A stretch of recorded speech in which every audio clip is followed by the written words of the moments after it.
우리 하나님의 말씀 보겠습니다. 누가복음 15장 11절에서 32절까지 있는 말씀을 우리 찾아보겠습니다. 한 가지 제가 여러분들에게 광고드립니다. 지난주에 여러분 제가 소개해드린 우리 김동근 교수님, 유아이자대학교에서 성악을 가르치다가 잠깐 안식년으로 들어오셨죠. 내년 2월까지 이제 여기 계십니다. 그래서 제가 부탁을 했습니다. 지금 여행 가셨는데 여행 갔다 오시면 8월서부터 저희 교회 일부 성가대 지휘를 제가 부탁을 했습니다. 짧지만 저희 교회 성가대에게는 큰 도움이 될 것 같고요. 또 음악을 또 사랑하고 찬양하기 원하는 여러분들, 또 배울 수 있는 좋은 기회입니다. 개인 레슨도 할 수 있는 참 좋은 기회인데, 제가 바라기는 여러분들 많이 좀 참여하셔서 몇 달 안 되지만 6개월 정도라도 이제 연말 되면은 크리스마스에 그 할렐루야도 해주실 거고요. 하여튼 성가대를 통해서 저희 음악 사역에 많이 큰 도움이 될 것 같습니다. 남자 대원들 좀 많이 참여해 주시고요. 8월 첫 주부터 우리 김 교수님 성가대 지휘하니까 여러분이 그렇게 하시고 많이 참여해 주시기를 바랍니다. 누가복음 15장 11절에서 32절에 있는 말씀입니다. 교독을 하겠습니다. 제가 먼저 읽고 여러분 그 다음 절을 읽으시기 바랍니다. 또 이르시되 어떤 사람에게 두 아들이 있는데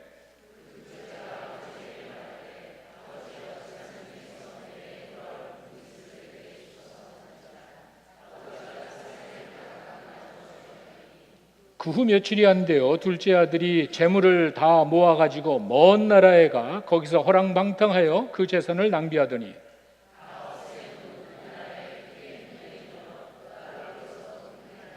가서 그 나라 백성 중 한 사람에게 붙여 사니 그가 그를 들러 보내어 돼지를 치게 하였는데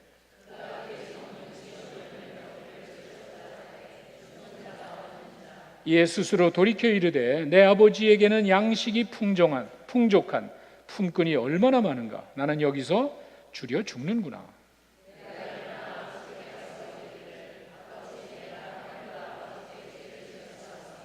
지금부터 아버지의 아들이라 일컬음을 감당하지 못하겠나이다. 나를 품꾼의 하나로 보소서 하리라 하고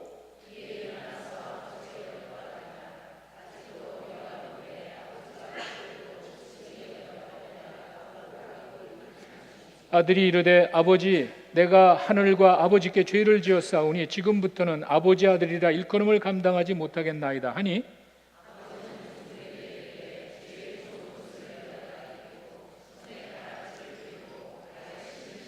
그리고 살진 송아지를 끌어다가 잡아라. 우리가 먹고 즐기자.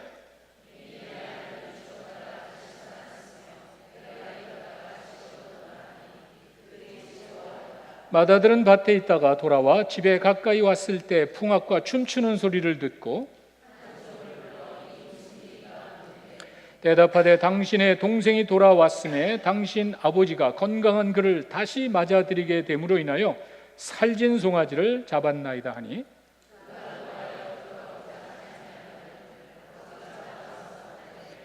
아버지께 대답하여 이르되 내가 여러 해 아버지를 섬겨 명을 어김이 없거늘 내게는 염소 새끼라도 주어 나와 내 벗으로 즐기게 하신 일이 없더니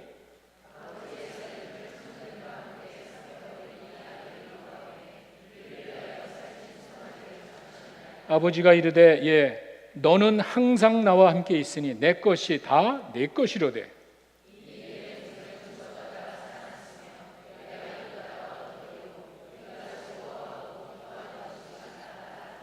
기도하겠습니다. 아버지 하나님 감사합니다. 예배하는 자들을 찾는다고 하셨습니다. 저희가 바라기는 신령과 진정으로 우리 마음을 드릴 때 약속대로 임하셔서 저희들의 마음의 소원도 이루시고 저희들의 마음의 상처 치유하시고 연약함을 강하게 하시고 무엇보다도 하나님의 음성 듣고 돌아가는 귀한 시간 되게 하여 주시옵소서. 예수님의 이름으로 기도했습니다. 아멘. 제가 몇 년 전에 한국에 갔을 때 신문 광고를 보고 깜짝 놀랐습니다. 눈에 띄는 신문 광고가 하나 있는데 타이틀이 삼부자 집회입니다. 그래서 뭔가 이게 궁금해서 자세히 그 광고를 들여다보니까 여러분 잘 아시는 김장환 목사님 그리고 두 아들 되시는 김요셉, 김요한 목사님의 세 사람의 집회를 삼부자 집회 그렇게 불렀습니다. 제목도 재미있지만 그 내용도 집회 내용도 참 좋을 것 같아요. 1세대와 2세대를 연결하는 그 목회에 대한 그런 이야기를 듣는 참 좋은 시간이 아닌가 생각이 됐습니다. 여러분, 제가 그동안에 예수님의 비유에 관해서 쭉 말씀을 전하는데 오늘이 여러분 잘 아시는 탕자의 비유입니다. 근데 사실은 이 탕자의 비유가 삼부자 이야기입니다. 저희가 주로 이 탕자에 초점을 맞추지만 여기 나오는 등장인물이 3명입니다. 탕자가 있고요, 아버지가 있고요, 형이 있습니다. 저희가 그 부분을 좀 소홀히 한 것 같아요. 그런데 하여간 제가 이거 뭐 수십 번 설교했습니다. 여러분들 몇 번 들었을 거예요. 그런데 정말 해도 끝이 없는 감격이 있는 것 같아요. 그때마다 새롭게 우리에게 주시는 하나님의 그 좋은 교훈이 정말 참 깊은 것 같아요. 여기에 나와 있는 그 하나님의 그 크신 사랑, 정말 말로 표현할 수 없는 그런 내용들이 여기에 포함이 되어 있습니다. 제가 아까 말씀드렸듯이 이야기의 마지막에 형이 등장합니다. 큰아들이 등장을 합니다. 그런데 제가 항상 강조하는 것이 성경이기 때문에 귀한 진리의 말씀이라 어디를 봐도 은혜가 됩니다. 여러분들에게 큰 도움이 됩니다. 그러나 더 중요한 거는요, 그 이야기의 배경을 우리가 알면은 그 이야기를 왜 하셨으며 무슨 목적으로 하셨는지를 알게 되면은 더 깊은 뜻을 발견할 수가 있습니다. 제가 왜 이 말씀 드리냐면은 1절과 2절에, 이 15장 1절과 2절에 가시면은 왜 예수님이 이 이야기를 하셨는지 설명을 합니다. 그냥 하신 건 아니죠. 이런 이야기를 하시게 된 배경이 있는데, 세리들과 죄인들이 예수님 앞에 나오니까 당시 지도자들이, 어르신들이 보더니 수군거리는 거예요. 옆에서 이제 못마땅한 듯 투덜거리면서 아니 어쩌면 저럴 수가 있지? 이런 불만스러운 모습을 보였습니다. 자, 보십시오. 예수님이 죄인들과 같이 어울리면서 그들과 교제하며 나갔을 때 종교 지도자들은요, 다른 생각을 했습니다. 그럴 수는 없지. 아니 어떻게 저럴 수가 있지? 이 사실을 아시고 예수님께서 여기 나와 있는 3가지 비유를 하시는데, 오늘 비유의 마지막에 가면은 그 형의 모습이 나옵니다. 시작과 마지막에 이 뒤에 나오는 이 형의 모습은 바로 바리새인들이에요. 이렇게 예수님의 사역을 못마땅하게 여기는 그 사람들은 하나님을 잘 몰랐던 것 같아요. 그래서 예수님이 이야기하시고 난 다음에 마지막 부분에 큰아들이 등장하고, 그 큰아들이 바로 이 바리새인들임을 보여주시면서 이야기가 마칩니다. 제가 이 말씀을 드리는 이유는 예수님께서 이 이야기 하셨을 때 그 전체를 우리가 봐야 된다는 거예요. 우리는 주로 탕자에 초점을 맞춥니다. 근데 탕자뿐만이 아니죠. 아버지도 있었고요, 거기 마지막에 큰아들도 등장을 합니다. 근데 이야기의 핵심은 7절과 10절에 있습니다. 전체 이야기의 내용은 바로 그겁니다. 죄인 하나가 돌아왔을 때 하나님이 얼마나 기뻐하시는지, 그 양이 100마리나 있었는데 한 마리 잃어버렸을 때 그 한 마리 양을 찾는 목자의 심정같이, 동전이 10개나 있었는데 하나 잃어버렸다고 집안을 다 쑥밭을 만들면서까지 끝까지 찾는 그 주인의 마음같이, 죄인 하나가 돌아왔을 때 하늘의 기쁨이 크다, 하늘에 계신 아버지 하나님의 기쁨이 그렇게 크다는 이야기를 하면서 왜 예수님이 제자들에게 가까이 가는지, 아니 그 죄인들에게 가까이 가는지를 설명하시는 거예요. 하나님께서 그런 마음을 가지고 죄인들을 기뻐하시는 분이야. 너희들은, 거룩한 하나님은 죄인들이랑 좀 멀어져야 돼. 내가 하나님을 거룩하게 섬기기 때문에 그렇지 않는 사람들은 잘못된 것이야. 이렇게 생각하지만 하나님께서는 그 죄인 하나가 돌아왔을 때 그렇게 기뻐하시는 거예요. 그래서 예수님이 지금 죄인들과 함께 있다는 그 사실을 연결을 지으시면 됩니다. 자, 이게 대충 이제 우리 탕자의 비유 내용인데, 내용은 그렇습니다. 삼부자가 한 집에서 평화롭게 살았습니다. 자세한 내용 여러분 다 아시니까. 그런데 둘째 이 아들이 오더니 아버지, 유산을 나에게 좀 주시오. 근데 이거는요, 정상적인 가정에서는 있을 수 없는 일입니다. 아버지에게 굉장히 모욕적이고 살아계신 아버지를 참 무시하는 참 잘못된 이야기예요. 근데 어쨌거나 이 아들이 오더니 아버지에게 재산을 요구합니다. 아버지가 돌아가시면은 갈 그 재산을, 유산을 미리 요구하고 아버지는 그냥 줬습니다. 그래? 그냥 해라. 그 뭐 평화로운 집안이 뭐 난리 났겠죠. 갑자기 무슨 일입니까? 예. 아버지 집 아파트 팔아가지고 전세로 가고 나 그 돈 좀 주셔. 여러분 그게 말이 될 소리예요. 하여간 그렇게 해서 이 아들은 먼 나라로 갔습니다. 아버지 영향력에서 먼 나라로 가더니 그냥 신나게 얼마나 좋겠어요. 돈 가지고 그냥 흥청망청 자기 마음껏 즐기며 살았습니다. 근데 세상 일이 자기 생각대로 되지 않는다는 사실을 뒤늦게 깨닫습니다. 돈이 있을 때야 모르죠. 돈이 있을 때야 모든 게 다 만족스럽고 모든 게 다 잘 될 것까지 생각하지만 돈이 떨어져 가고요. 돈이 있어도 어쩔 수 없는 환경을 접하게 됩니다. 그런 일 있잖아요. 내가 살다 보니까 돈이 있어도 아무것도 도움이 안 되는 그런 상황이 있잖아요. 그 동네 기근이 오고 막 흉년이 와가지고 뭐 난리가 났습니다. 돈 있으면 뭐합니까? 기근이 나고 흉년이 왔는데 돈 가지고 뭐 하냔 말이에요. 돈도 없지만 알 수 없이 이 청년은 돼지 치는 대로 이제 갔습니다. 거기밖에 자기가 갈 곳이 없습니다. 그 돼지 치다가 돼지 먹는 거 그냥 먹통에 들어가가지고 그거 꺼내서 먹으면서 겨우 생명을 연명하는 그런 상황에 오게 됐습니다. 여러분 아시다시피 유대인들에게 돼지는요 경멸의 대상입니다. 불결한 짐승이 먹지도 않습니다. 아버지를 떠난 사람의 모습이 어떻게 된다는 사실을 예수님이 그렇게 보여주십니다. 하여간 이 돼지와 같이 생활을 하는데 가만히 보니까 이것도 오래 갈 것 같지가 않아요. 이 아들의 생각에는요, 내가 이렇게 죽는구나. 여러분 그런 생각 해보신 적 있습니까? 정말 내가 어떤 상황에 와서 아무런 소망이 없어. 나는 이렇게 죽는구나. 이때가 반드시 옵니다. 근데 이 청년이 그렇게 하면서 가만히 생각하니까 내가 이대로 오래 갈 것 같지 않고 이것도 떨어지고 뭐 돼지 먹통 먹어서 몸에 좋을 게 뭐가 있겠어요. 당장 배고프니까 먹지만 죽을 거예요. 느낄 거예요. 그러니까 생각이 나는 거예요. 뭐가 생각이 납니까? 아버지 집이 생각나는 거예요. 아버지 집에 가면은 그래도 먹을 게 많이 있어가지고 그 집에 있는 하인들도 품꾼들도 실컷 먹고 여유 있게 사는데 나는 이게 뭐야? 내가 여기서 그냥 굶어 죽게 생겼구나. 가만히 생각하면 너무 아쉬운 거, 너무 억울한 거예요. 그래서 이 아들이 큰 결정을 합니다.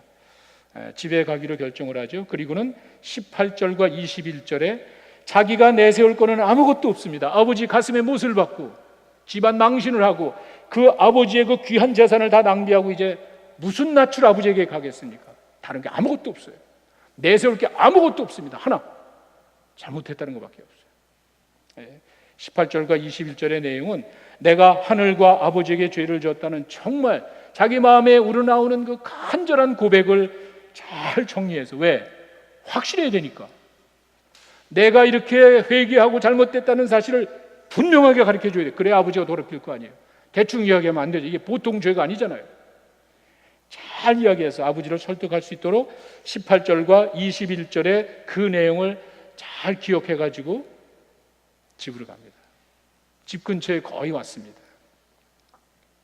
굉장히 두렵고 떨리는 마음이었을 거예요. 아버지가 과연 나를 어떻게 할까? 여러분 한번 생각해 보세요.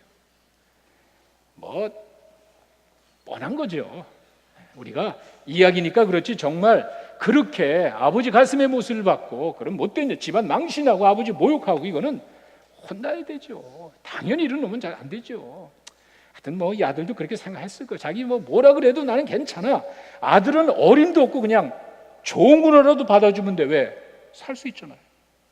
내가 무슨 뭐 아버지 아들 뭐 그건 감히 생각도 못하고 나는 죽기 싫어가지고 죽지 않으려고 아버지에게 가는 거니까 그냥 용서만 해주면 되는 거예요. 그 마음밖에 없을 거예요. 그런 마음을 가지고 집 근처에 이제 가까이 갔습니다. 근데 저 멀리 갔는데 아버지가 저기 있는 거예요. 밖에 나와 있는 거예요. 그러더니 자기를 보더니 이 아버지가 그냥 막 쏜살같이 달려오는 거예요. 깜짝 놀랐어요. 전혀 예상치 못한 모습이에요. 그러더니 그냥 이 거지가 된 아들을 껴안고 좋아서 어쩔 줄을 모르는, 이놈아 네가 살아서 돌아왔구나. 그 기뻐하는 그 모습을 바라보니까 이 뭐 아들이 전혀 예상치 못한 그 아버지의 그런 반응을 보게 됐습니다. 그리고 나더니 뭐 이 아들이 얘기하잖아. 아버지 내가 하늘과 듣지도 않아. 이 아들은 정성껏 자기 마음을 고백하고 진심으로 회개하고 잘못된 마음을 아버지에게 이야기하면은 아버지가 듣고 용서하고 그렇게 할 줄 알았는데 듣지도 않은 거예요. 그거는 뭐 들으셨는지 마는지 그냥 그 얘기하고 있는데 야야야 너희들 뭐해 빨리 옷 가져와. 너희들 뭐하니 빨리 신발 가져와야지. 야 가락질 빨리 껴줘. 아무 일도 없었던 것 같아요. 이게 무슨 말이에요? 지금 이 아들은 자기는 품삯으로만 받아주고 이 탕자 거지가 돼서 돌아오는데 아버지는 그게 아니에요. 내 아들이야. 이전에 아무 일도 없었던 그 모습으로 되돌려주는 거예요. 옷을 입히고 신발을 가락지를 끼우면서 좋아서 어쩔 줄 잔치를 베푸는 거예요. 거기다 소 한 마리 또 잡아가지고 그냥 좋아서 어쩔 줄 모르는 거예요. 참 깜짝 놀랐을 거예요. 혹시 여기 이제 15년 전에 계셨던 분들은 알 겁니다. 제가 우리 교회에 와가지고 첫 번째 반가운 만남의 잔치 한 그 주제가 돌탕의 이야기입니다. 돌아온 탕자 이야기. 그리고 잔치의 주제는 그겁니다. 이 지역의 새로운 분들에게 복음을 전하자. 여러분과 나를 위한 신앙 성장보다 정말 예수님 모르는 사람에게 여기도 있습니다. 우리 다 있어요. 그런 사람에게 정말 복음의 메시지를 통해서 다시 한번 하나님께 나아가는 헌신과 또 새로운 사람이 주님께 인도하는 와 이리 좋노 하던 그 옛날에 잔치 준비하던 그 이제 메시지가 이제 생각이 납니다. 자신이 바라던 것 이상으로 아버지가 반응을 보여주신 것. 깜짝 놀랐어요. 문제는 큰아들입니다. 자, 이렇게 둘째 아들 와가지고 기뻐가지고 아버지가 어쩔 줄 몰라가지고 완전히 회복시켜주고 아무 일도 없었던 것 같이 완전히 회복을 시켜주는데, 자, 큰아들은 아버지를 위해서 열심히 일하고 왔습니다. 땡볕에 나가가지고 충성스럽게 일을 했습니다. 아버지를 위해서, 가정을 위해서 충성스럽게 살아왔습니다. 집에 가까이 오는데 뭐 이상한 소리가 나는 거야. 뭐 풍악 소리가 나고 쿵짝쿵짝. 이게 무슨 잔치가? 아버지가 나한테 아무 얘기도 안 했는데 무슨 일이 있지? 하인을 통해 가지고 보내서 이야기를 들어보니까 이 하인이 오더니 막 얼굴이 막 환해지면서 동생이 살아왔어요. 동생이 살아오니까 아버님이 너무 좋아가지고 지금 잔치를 벌이고 있어요. 어떻게 되죠? 그래? 내 죽은 그놈이 돌아왔어? 아니잖아요. 화가 잔뜩이 나서 아니 어쩌면 그럴 수가 있어. 2절에 나와 있는 바리새인이랑 똑같아요. 내 동생이 죽었다가 살아왔다는데도 이 사람에게는 아무런 감동이 없는 거예요. 충성스럽게 아버지 가까이 있었던 그 아들은 아버지를 몰랐던 거예요. 아니 어떻게 이럴 수가 있어. 화가 나는 거예요. 나는 이렇게 열심히 충성스럽게 이야기하는데 내 친구들 위해서 염소 아니라 염소 새끼 한 마리도 안 잡아주고 이 못된 짓을 하고 집안 망신하고 아버지 가슴에 못을 박고 재산을 다 없애버린 저 못된 놈이 왔을 때 아버지가 잔치를 해? 아버지가 오늘 저녁 모르는 거예요. 집에 들어가지 않고 바깥에 그냥 화가 나 흥분해가지고 막 흥분하고 아버지가 또 집에서 나왔어. 처음에 집에서 나온 거는 이 둘째 아들을 기다리기 위해서 나왔고 이제는 똑같아. 이 큰아들이 또 집에 안 들어오니까 또 아버지가 집 바깥으로 나갑니다. 나가서 큰아들을 놓고 이야기합니다. 얘야, 네 동생이 왔어. 우리가 죽은 줄 알았던 그 동생이 들어왔어. 너 들어와 보고 싶지 않니? 그 네 동생이 와가지고 이제 빨리 들어가서 우리 같이 한번 즐기자. 우리가 이렇게 이거 얼마나 좋은 일이니? 아버지는 그냥 기뻐가지고 큰아들에게 호소를 합니다. 그런데 29절에 가면은요, 저희 말 성경에는 분명하게 나와 있지 않은데 원어 성경에 보니까 뭐라고 된지 아세요? 이것 보세요. 우리 성경에는요 그냥 넘어가지만 영어 성경에는 look 이렇게 돼 있고요. 쉬운 성경으로 가면은요 보십시오 거기는 제대로 나와 있는 거예요. 그냥 된 게 아니에요. 아버지가 오셔서 펄쩍펄쩍 뛰고 그 기쁨을 이야기하는데 이것 보세요. 아버지가 할 일이 아니죠. 아버지에다 대고 이건 뭐 아버지의 그런 모습이 불만스러운 건 둘째치고 따지는 거만한 모습이야. 이것 보세요. 정신 차리세요. 아버지가 지금 뭘 하고 있는 거예요? 그렇게 이야기하는 거예요. 내가 그렇게 열심히 됐을 때 나한테는 해준 거 하나도 없고 자신 있잖아요. 내가 열심히 일한 게 있으니까 자신 있잖아요. 얼마든지 얘기할 자신 있잖아요. 내 친구들에게 아버지 해준 게 뭐가 있어요? 내 아버지 재산을 이렇게 다 이룰 수 있는 겁니까? 아버지 이게 지금 도대체 무슨 마음이에요? 더 놀라운 거는요, 30절에 가면은요, 이 아들이 오매라고 우리 성경이 되어 있는데, 영어 성경으로 보면은요, 원어나 영어 성경엔 This son of yours, 무슨 말이죠? 당신의 이 아들, 그렇게 이야기하더라고요. 내 동생 아니에요? 아무리 이 자식이 못된 놈이라 그러지만 그래도 내 동생이 들어온 거 아니에요? 뭐라 그러죠? 당신의 이 아들이래. 이것 보세요. 정신 차리세요. 당신의 이런 아들이 왔는데 뭐가 좋다고 떠드냐는 말이에요. 그렇게 이야기를 해요. 이거는 이게 우리가 감히 상상할 수 없는 그런 그 아들의 어떻게 보면 당연한 당당한 모습이에요. 그렇잖아요? 그렇게 얘기할 수 있잖아요. 아니 내가 아버지도 열심히 일을 했는데 아버지 나한테 해준 것도 없고, 이놈 잘못됐잖아. 집안을 그렇게 망신시키고 집안 재산 갖다 낭지, 잘못된 건 사실 아니에요. 어떻게 그렇게 할 수 있습니까? 아버지가 와서 이야기합니다. 야, 너는 나와 항상 같이 있잖아. 이게 다 네 거야. 그러나 네 동생은 죽었다가 살아났잖아. 너는 다 그런 위치에 있고 넌 이미 다 그걸 누리고 있잖아. 이게 다 네 거야. 네가 원하면 내가 다 줄 수 있잖아. 네 동생이 죽었다가 살아났잖아. 그 기쁨은 좀 네가 이해해 줘야 되지 않니? 네 동생이 비록 잘못됐지만, 여러분 탕자를 미화시킨 게 아닙니다. 간혹 보면은 뭐 우리가 탕자 비유하다 보니까 뭐 그 아들이 잘한 거 하나도 없어요. 나쁜 놈이에요. 죽일 놈이에요 정말. 그러나 아버지 얘기는 뭐냐면, 야, 비록 잘못했어도 죄를 뉘우치고 돌아오면은 받아줘야 되는 것 아니니? 네 동생 아니냐? 내 아들 아니냐? 그 호소를 하는 거예요. 이게 뭐 옳고 그런 거예요? 잘못됐죠. 지금 뭐 정의를 이야기하는 게 아니잖아요. 이놈은 잘못된 놈이에요. 그러나 비록 잘못됐어도 이놈이 죽었다 살아났잖아. 그리고 잘못했다고 뉘우치면은 받아줘야 되는 것 아니니? 이야기가 여기서 끝났어요. 그 다음에 형이 어떤 반응을 했는지 예수님은 이야기하지를 않았어요. It's up to you. 이렇게 이야기가 그냥 갑자기 아버지가 호소하면서, 얘야, 죽었다 사는 놈 아는데 기뻐하는 게 당연한 것 아니냐, 끝나고 그랬어요. 그 이후의 이야기 어떻게 되는지 아무도 모릅니다. 생각해 보라는 거예요. 자, 이게 삼부자 이야기입니다. 제가 여러분들에게 삼부자 이야기를 통해서 한 사람씩 한번 여러분들에게 소개합니다.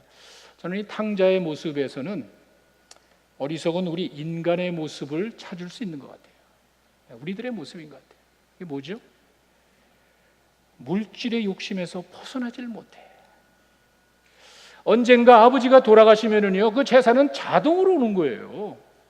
그 유산은요, 나에게 정해진 거예요. 언젠가 때가 되면은 그 유산은 나한테 오는데 빨리 갖고 싶은 거야. 그리고 그 물질에 대한 욕심을 지울 수가 없는 거야. 우리 마음에 있잖아요. 돈이 최고. 만몬주의 이게 있잖아요. 그 정상적인 방법으로 하지 않고 그냥 기다리면은 아버지가 내 재산 다 주지요. 못 기다리는 거예요. 그 물질의 욕심에서 헤어나오질 못하는 거예요. 또 한 가지는요, 내 마음대로 하고 싶은 잠재적인 욕망이 있는 거예요. 이게 문제예요. 내 마음대로 하고 싶은 거야. 이 청년이 아버지 집을 떠났다는 거예요. 뭐 돈 가지고 그런 것도 있지만 더 중요한 건 뭔지 아세요? 아버지의 간섭이 싫은 거예요. 내가 아버지를 떠나면은 내 마음대로 하고 싶은 잠재적인 욕망이 터진 거예요.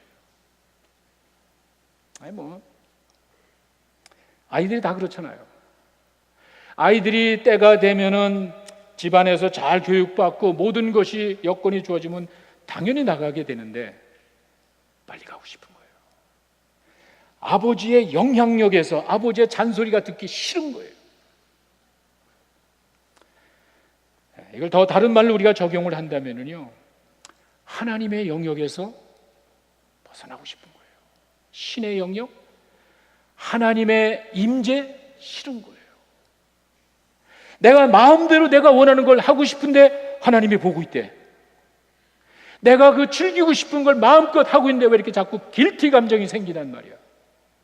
내가 원하는 걸 내 마음대로 하고 싶은 생각이 이게 최고인데 뭔가 이렇게 날 보고 있단 말이에요. 그게 싫은 거예요. 아버지 밑에 있는 게 싫은 거예요. 신앙 싫은 거예요. 인간의 모습이에요.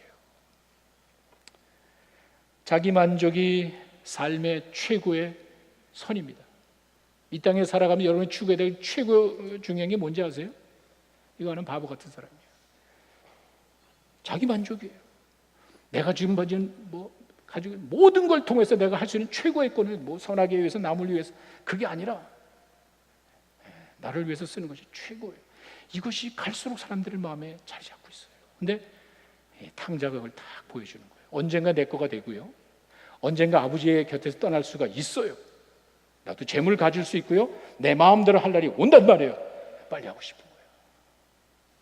그 물질의 욕망에서 벗어나지 못하고 내 마음대로 하고 싶은 잠재적인 욕망이 그냥 막 폭발되는 거예요. 이게 우리들이 조심해야 되는 어리석은 모습이 아닌가. 그뿐 아니라 탕자의 모습에서는요, 회개하는 죄인의 모습도 보게 됩니다. 이게 회개구나. 무슨 말이냐면 아무런 소망이 없었잖아요. 이 청년은요, 돼지 먹통 속에서 살면서 이제 내가 죽는구나. 여러분, 내가 말씀드렸는데 정말 여러분이 그 순간에 간다면은요, 어떻겠어요? 그 심정 생각해. 나 이제 죽는구나. 아무런 소망이 없는 그때인데 아버지 생각하잖아요. 내가 죽어간다고 생각하는데 길이 있다고 그러잖아요. 여러분, 그게 복음이에요. 그게. 이 탕자는요, 내가 이대로 죽는구나 하는 그 순간에 아버지가 생각이 난 거예요. 받아줄지 안 받을지 모르지만 간 거예요. 그 믿음이에요. 아버지가 나를 때려 죽일지 발로 찰지는 모르지만 간 거예요. 믿음이에요. 왜? 아버지 있으니까. 아버지 있다는 사실만 믿고 가면 되는 거예요. 그렇게 나아갔을 때 내가 상상하지 못하는 하나님의 은혜와 축복을 맛보게 될 줄로 믿습니다. 그 회개하는 죄인의 모습이에요. 여러분이 생각지도 못하는. 사실 이해가 안 가죠. 이 이야기를 몇 번 하고 나면 사람들이 얘기를 해요. 아버지 모습이 이해가 안 가는데 당연하죠. 왜? 죄인이니까. 어떻게 죄로 물든 그 더러운 욕심에 사로잡힌 사람이 아버지를 이해합니까? 안 되는 거예요. 이해가 안 가는 거예요. 하나님의 영에, 여러분, 우리가 알아야 뭘 안다고 하나님의 크신 계획과 뜻을 가지고 있단 말이에요. 어떻게 이 조그만한 놈이 아버지의 큰 마음을 헤아릴 수 있냔 말이에요. 상식이에요. 절대로 죄인, 부패한 우리 인간은 하나님의 그 마음을 이해할 수가 없는 거예요. 그냥 받으면 되는 거예요. 하나님의 그런 것을 그냥 이 아들이 생각해 보세요. 탕자가. 아버지가 잘 받아줄까? 1%도 없죠. 저 같아도 그럴 것 같아요. 돌아오면은요, 내 자식이니까, 내 새끼니까 어떻게 하겠어요? 받아줘야 되겠지. 그러나 그냥은 안 받아줄 것 같아요. 한 달 동안 밥을 안 준다든지, 2달 동안 집에도 차를 안 준다든지. 그리고 확인이 되면은 이놈이 진짜 내 화난 걸, 감정을 이렇게 수그러뜨릴 만큼 이놈이 바뀐 모습이 분명하고 확실하면은 그때 줄 것 같아. 자기가 상상하지 못하는 아무런 소망이 없는 그때 어떻게 했죠? 그냥 가면 돼. 왜 가죠? 아버지 있잖아. 받아줄지 안 받을지 어떻게 알아? 나가면 돼. 여러분들이 그런 죄악 가운데, 하나님을 모르고 내 마음대로 살 때 언젠가 하나님이 말씀하시면 그냥 하나님 앞에 나오는 여러분 되시기 바랍니다. 여러분이 상상할 수 없는 것으로 하나님이 채워주실 줄로 믿습니다. 회개하는 죄인의 그 모습이에요. 이 사람이 자기도 깜짝 놀랐어요. 아무런 소망이 없다 싶을 때 주님 바라보는 여러분 되시기를 바랍니다. 거기에 길이 있습니다. 하나님이 계십니다. 그 하나님께 나아갈 때 하나님께서 여러분들에게 좋은 것으로 채워주실 줄로 믿습니다. 다른 거 아무것도 없어요. 이 아들이 뭐 아버지한테 선물을 갖다 주겠어요? 뭘 갖다, 아무것도, 하나, 회개하는 마음 하나밖에 없는 거예요. 아버지, 내가 정말 잘못했습니다. 하나밖에 없어요. 그러니까 아버지는 그거 탁 보문안. 우리 같으면은요, 뭐 확인하고 이 자식이 정말 가만히 있어봐, 이렇게 안 보면서도 아마 들을 거야. 저놈이 진짜 말하는 게 사실이 가짜나 나 같으면 그럴 것 같아요. 들어봤을 거, 하나하나 확인했을 것 같아요. 아버지 그냥 막 듣지도 않고 그냥 확 뒤집어 버리잖아요. 이건 참 주인들이 생각해야 될 하나님의 크신 사랑인 줄로 믿습니다. 측량할 수 없고 상상할 수 없는 하나님의 사랑을 믿고 살아가시는 여러분 되시기를 바랍니다. 요한일서 1장 9절에 이렇게 되어 있습니다. 만일 우리가 우리 죄를 자백하면, 다른 게 없어요. 내가 하나님 앞에 나갈 때 내 마음밖에 없는 거예요. 마음 중심을 보시는 하나님께서, 뭐 우리가 이제 그건 있습니다. 정확하게 가르치기 위해서 이런 워딩 같은 거를 가르치는 건 맞아요. 우리가 죄 용서함을 구해야 되고, 그 죄가 예수님의 십자가로 해결됐고 이제는 믿음으로 구원받는다. 이 복음에 대한 우리가 설명을 위해서 하지만, 그런 워딩이 틀렸다 하더라도, 아니 예수님께서 정말 이야기하실 때는요, 그 하나님께서 마음의 중심을 회개하고 나오는 그 사람의 마음을 탁 보면 아는 거예요. 진심인지 가짜인지. 자백하면은 용서해 주시고 미쁘시사 죄를 사하여 주시고 모든 불의에 깨끗하게 해 주실 것이다. 그 밖에 조건이 없습니다. 자, 두 번째, 저희는 아버지의 모습에서, 이제 그 탕자의 모습에서는 참 우리 인간의 어리석은 모습, 그러나 회개하고 돌아올 때 하나님이 받으시는 그걸 보지만, 두 번째 이 아버지의 모습에서는 은혜의 참 모습이 뭔지. 근데 은혜를 아마 잘 우리 이해를 못합니다. 왜? 이건 하나님의 거기 때문에 이해를 못, 그냥 받으시면 돼요. 자, 다시. 자, 이 아들이 집에 갔을 때 아버지가 밖에 나가 있었습니다. 밖에서 기다리고 방 안에 앉아 있었던 게 아니에요. 내가 방 안에 앉아 있고 하인들이 가가지고 주인님, 아드님이 돌아오시는데 들어오라 그러고 막, 이게 지금 뭐 이런 게 보통 그 당시 그거 아니에요? 예? 아버지가 그놈을 지켜야 되는 거 아니에요? 밖에서 기다리고 있어요. 그것도 집 바깥에 멀리까지 나가가지고, 이 자식 언제나 돌아오나. 아버지가 기다리고 있었어요. 이거는 아버지의 사랑이 참 변함이 없구나. 우리들 사랑은요, 조건과 환경에 너무 쉽게 바뀌어요. 사랑하죠. 깨알같이 사랑하고 진심으로 사랑하죠. 바뀌면은 또 시큰둥해질 수 있죠. 무슨 말이냐면요, 아버지는 이 아들이 자기 집에 있을 때 사랑했죠. 내 자식이니까 이놈이 나가겠대. 아버지한테 와가지고 아버지 유산, 나쁜 놈의 자식 아니에요. 그런데 보세요, 내 집에 있을 때 아버지가 사랑했는데 이놈이 나가겠대. 재산 줬잖아요. 사랑했어요. 그 다음에 이놈이 밖에 나가서 흥청망청 거지가 돼가지고 돌아와. 기다리고 있잖아요. 무슨 말이죠? 아버지의 사랑은 변함이 없구나. 우리가 조속변이의 그런 성품을 가지고 우리가 환경에 이끌리니까 하나님을 그렇게 생각하는 것이지, 아버지는 집에 있을 때나 아들이 집을 나갔을 때나 거지가 돼서 돌아올 때나 변함이 없어요. 하나님의 사랑이 변함이 없다는 사실을 여러분 믿으시기 바랍니다. 정말 상상할 수 없는. 그래서 아버지가 밖에 나가 있었던 거예요. 기다리시는 아버지. 두 번째, 뛰어가는 거예요. 뛰어가는 거예요. 뭐 좋다고 뛰어가냐는 말이에요. 금이 환영해서 돌아오는 게 아니잖아요. 이 외적인 모습이나 환경을 봤을 때 뛰어갈 이유가 하나도 없잖아요. 자, 집에서 있을 때나 떠나갈 때나 돌아올 때나 변함없이 사랑하신 그 아버지, 이제는 그 하나님의 사랑이 얼마나 큰지, 변함없는 사랑만이 아니라 하나님의 그 사랑이 얼마나 큰지 가만히 있질 못하는 거예요. 억제할 수 없는 그 사랑의 마음을 그냥 막 뛰어가더니 그냥 아들을 끼워놔 주는 거예요. 다시, 우리는 상상을 못하죠. 우리는 감히 생각할 수 없는 영역의 일들을 하나님이 계획하시고 우리가 감히 생각하지 못하는 하나님의 은혜로 기다리신다는 사실을 여러분 믿으시기 바랍니다. 그러더니 마지막에 아들을 만나더니 다 회복해 줘. 그 자리 보자마자 그냥 야 이놈들아 너 뭐 빨리 신발 갖고 와. 얘 발 봐라. 저기 발이 저기 뭐냐. 이 옷을 봐. 거지 같잖아. 빨리 옷 가져와. 가락지를 껴라. 인감도장. 어떻게 그놈한테 내 어카운트를 또 맡기냔 말이에요. 내 어카운트를 거덜낸 그놈에게 그놈을 어떻게 믿고 내가 그놈한테 또다시 내 어카운트를 맡기냔 말이에요. 야, 빨리 가져와. 어카운트를 인감 도장을 다시 주는 거예요. 뭐죠? 이전과 똑같이 해주는 거예요. 아무 일이 없었던 것 같아. 어떻게 그럴 수 있냐 말이에요. 이전 것은 싹 잊어버리는 거예요. 그 말이에요. 히브리서에 가면 여러분 그 말이 있잖아요. 10장 17절에 죄 용서한 그 사람들에게 또 그들의 죄와 불법을 내가 다시는 기억하지 아니하리라. 그거예요. 그 아들이 돌아오니까 우리 같으면 쓴 뿌리가 있잖아요. 이놈의 자식 그냥 못된 짓을 하고요. 가슴에 내 모습을 받고 별 생각 다 하잖아요. 근데 지금 이 아버지가 하는 모습을 보면은요 아무 일도 없었던 것 같아. 그냥 다 주는 거야 다. 신발 주고 뭐 옷 주고 인감 도장 가락지까지 다 주고 깨끗해. 왜? 다시는 기억하지 않는 거예요.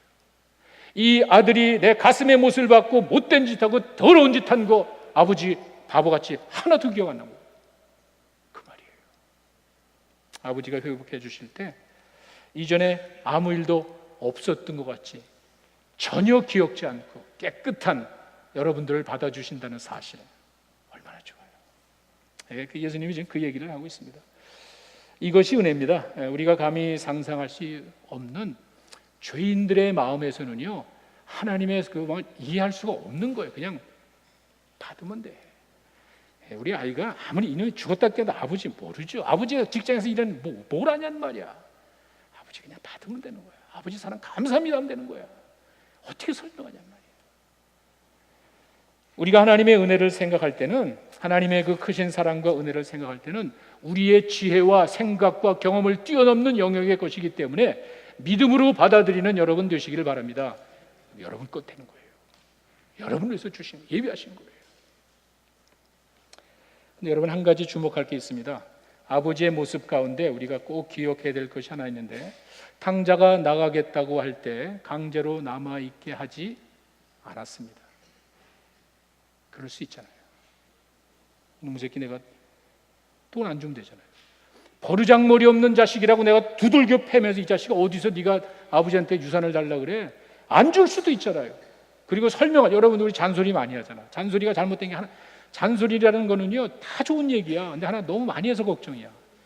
너무 그 얘기 자꾸 하지 마. 애들이 다 알아요. 그러니까 잔소리가 그 이야기 내용이 잘못된 게 아니라 프리퀀시 그게 너무 그런 많이 하니까 애들이 싫은 건데 할 수 있잖아요. 아버지가 얘기하셔. 넌 막 그렇게 인생을 그렇게 사는 게 아니야. 그리고 나가 뭐 여러 가지 좋은 이야기 다 할 수 있잖아요. 한마디도 안 했어요. 정말 원해? 오케이. 줬어요. 그냥 내보냈어요.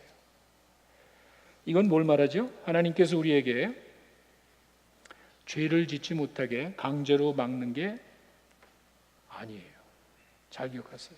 왜 하나님 나에게 이렇게 됐습니다. 그따구 소리 하지 마세요. 여러분의 선택이에요. 내가 원해서 아버지 곁을 떠난 거예요. 아버지가 내보냈습니까? 왜 하나님이 사람들을 지옥에 보냅니까? 하나님이 보낸 거예요?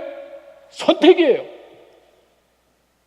이 아들은요 자기가 선택한 거예요. 아버지는 오케이 아무것도 안 했어요. 그러나 아들이 돌아올 때는 아버지가 적극적으로 하는 거예요. 잘 기억하세요. It's up to you. 여러분 선택이에요. 그렇게 함부로 하나님을 블레임하시면 안 되는 거예요. 함부로 여러분들이 그냥 뭐 오르메릭으로 뭐 로봇과 같이 하나님이 죄 짓지 않게 하고 오르메릭으로 주는 게 아니에요. 저는 이것을 여러분들의 선택과 여러분들의 자유 의지를 존중하시는 하나님의 뜻으로 봐요. 잘 기억하세요. 여러분들이 선택하셔야 돼요. 그러나 여러분이 옳은 선택을 했을 때 하나님께서 여러분이 잘못하고 이전 거 다 잊어버리고 감싸주더란 말이에요. 하나님의 그 사랑이 참 이렇게 완전하고 즉각적이라는 게 그 자리에서 그냥 다 용서해 주잖아요. 기다리거나 이런 거 없잖아요. 이런 게 우리가 상상할 수 없는 영역의 하나님의 사랑과 은혜라면은 그것만 생각하세요.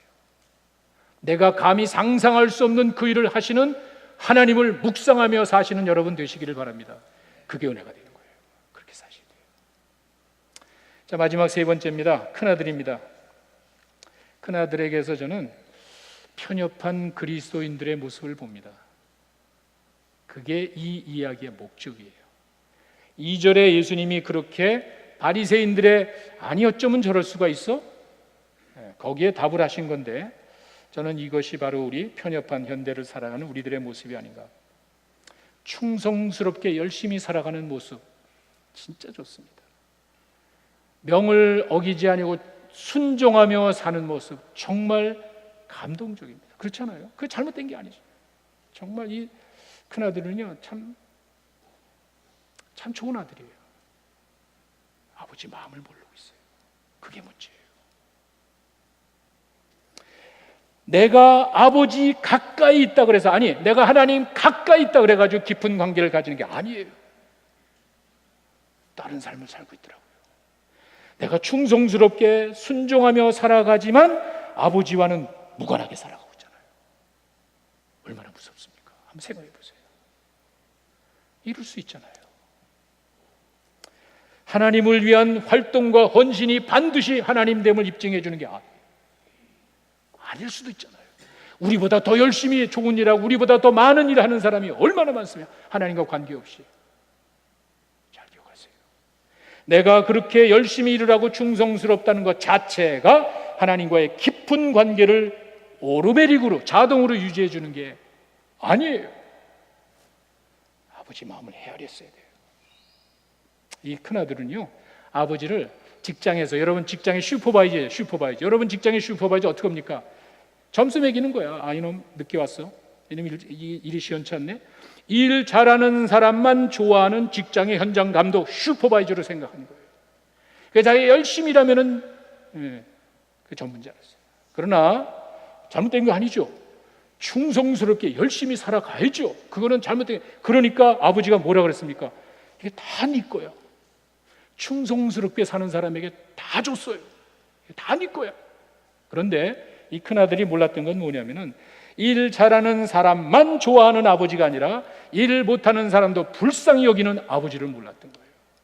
그 아버지의 마음과 동떨어진 삶을 살았던 거예요. 얼마나 안타깝습니까? 재미난 거는요, 집을 나갔던 아들은 지금 집에 들어와 있어요. 나갔던 아들은 집에 들어와 있는데 집에 있던 아들은 지금 밖에 있습니다. 선택이에요. 이 아들은 지 멋대로 살고자 해서 나가는데 회개하고 돌아왔습니다. 이 아들은 자기가 충성스럽게 살아갔지만 아버지가 불만스러워 나가 있어요. 밖에서 버팅기고 있어요. 기다리고. 아까 아버지는 이제 그 탕자를 기다리러 나갔고요. 밖에 나가서 이제는 또 이 큰아들 때문에 또 나갔습니다. 사정을 합니다. 얘야, 네가 돌아왔잖아. 네 동생이 살아서 돌아왔잖아. 그런 마음을 갖지 않냔 말이에요. 이 모든 것들이 자기들의 선택이에요. 이 탕자같이 멋대로 나간 것도 자기 선택이었고, 깨닫고 돌아온 게 선택이었어요. 아버지가 지금 큰아들에게 이야기합니다. 너 어떡할래? 비록 잘못됐지만, 그 잘했다고 하는 게 아니에요. 비록 잘못됐지만 잘못된 내 아들이, 아니 네 동생이 회개하고 죽었다가 살아났으면 기뻐해야 되는 것 아니니? 끝. 답이 없어요. 여러분 어떻게 하시겠어요? 3부자 이야기에는 이와 같이 죄인을 사랑하시는, 아니 회개하는 죄인을 사랑하시는 하나님의 모습을 보여주고, 또 그 죄인을 향한 편협한 사람들의 모습을 보여줍니다. 꼭 기억하십시오. 우리 모두는 똑같이 하나님의 은혜와 사랑으로 구원받았습니다. 내세울 게 없습니다. 어떻게 하시겠습니까? 기도하겠습니다. 저희